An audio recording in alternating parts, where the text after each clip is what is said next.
Howdy, folks. It is DIECASTS Buffet here again. Brand new winner in the Cup Series. It is going to be Chase Briscoe with his first Cup Series win here at Phoenix, which I think is one of the few times we've ever had a first-time winner. Maybe the first ever time we've had a first-time winner at Phoenix. Maybe Alan Kawicki, I don't know, but it's been a super long time. 14 car wins for the first time since, 2018, 2017? This is really freaking cool. And an amazing looking paint scheme, I might add. One of the best looking next-gen cars for sure. And of course, if you want to get the first win for Chase Briscoe, the 124 scale race win diecast, make sure to go pre-order yours today over there at Circle Diecast and Play Sales and get free shipping with the promo code DIECASTS Buffet. Link down below that. Any orders $20 or more. I highly think you're going to get a 164 made as well because it's the first win for Briscoe, and they generally do make a first win diecast. So let's hope we get a race win, first win 164 for that. But anyways, Phoenix next gen. Oh boy. So I will say though, Phoenix has been the worst race of the year, but not a bad race at all. Like the first three races were unbelievable. The 500, Fontana, and in Las Vegas were just unbelievable, near perfect in my opinion. Phoenix is, let's just be honest, this is what it really is.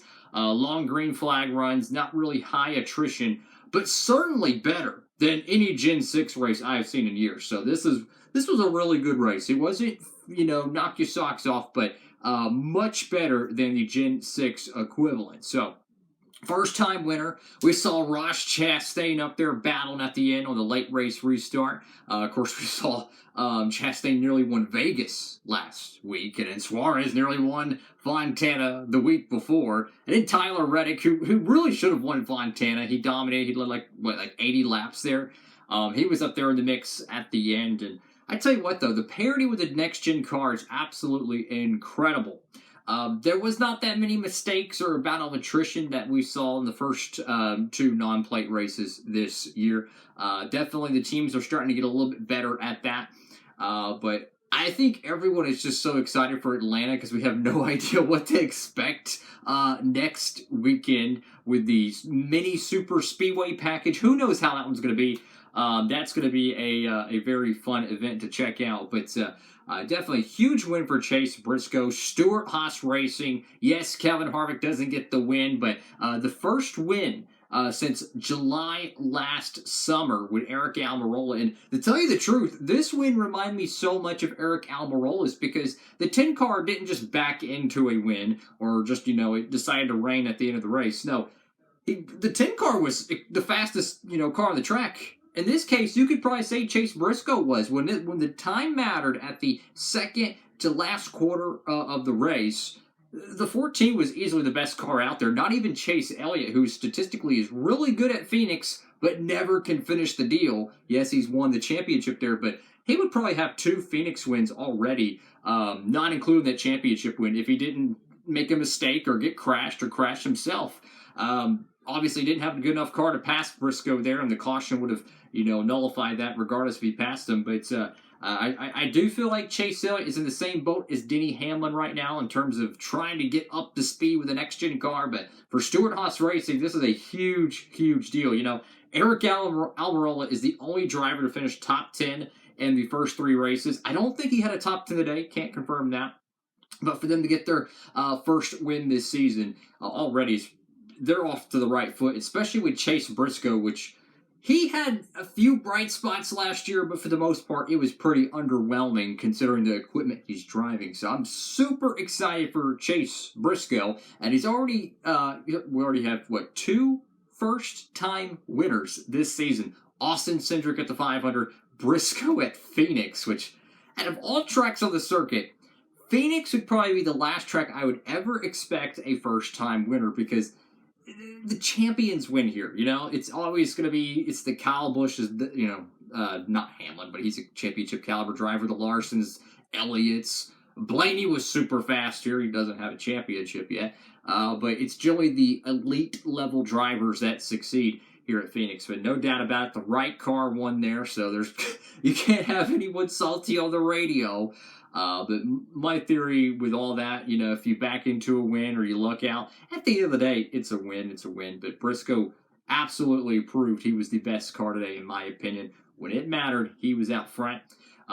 We did see a hard hit with Martin Truex Jr. That was a pretty gnarly hit right there. I think Eric Jones had a spin and hit the wall as well, but definitely the hardest crash was the 19. Corey LaJoie had, I think, a lug nut break or the wheel broke or something, and he hit the fence pretty good as well. That was kind of crazy to see the wheel all bent and stuff, and the actual rim came off the car, I believe, and it was hit by one of the Rick Ware Racing vehicles. That was pretty interesting. But moving forward, though, so far this season, man, I tell you, it has been really awesome. It really has. It reminds me last year when we had so much energy with Michael McDowell winning the 500, William Byron going out there and winning Homestead, and he had Larson winning at Vegas, which at that time was a gargantuan win. I feel that same energy right now, which is absolutely fantastic. But I would say that there's 4 tracks that I'm really, intrigued to see how the next gen car is going to perform. Obviously, it would be Fontana, Phoenix, Richmond, in Texas.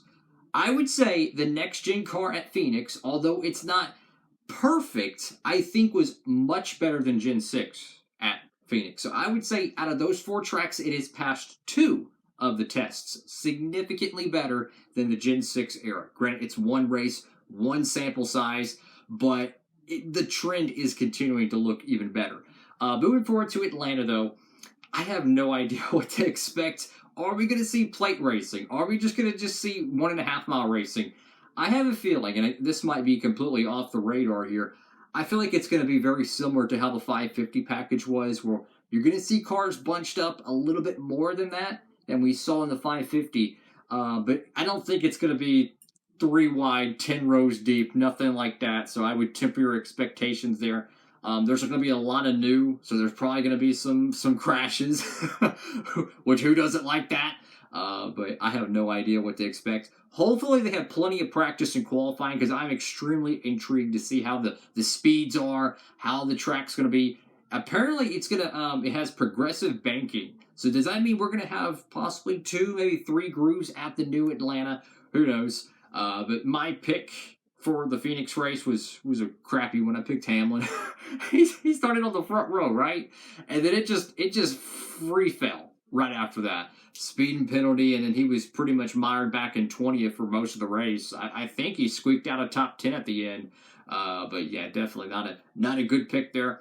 In the video on this, Larson did have some trouble. He was definitely a heavy favorite to win, winning here last fall. And he nearly won in the spring last year. I think it was a speeding penalty that took him out. But yeah, had a valve spring, some sort of engine issue there. But nonetheless, Larson will be just fine. Hendrick Motorsports, even though they didn't win today, is still the top team right now. You saw it with William Byron. Bowman was hanging in there. Chase had some good runs. And clearly the 5 car is pretty good. So Stewart-Haas Racing, they look like they're the premier Ford team right now. Penske's great and all, but hey, Aaron Roll has been super consistent. Now you got Briscoe locked in the playoffs. Briscoe could pretty much gamble for the rest of the season and try to get 2, maybe 3 wins. You never know.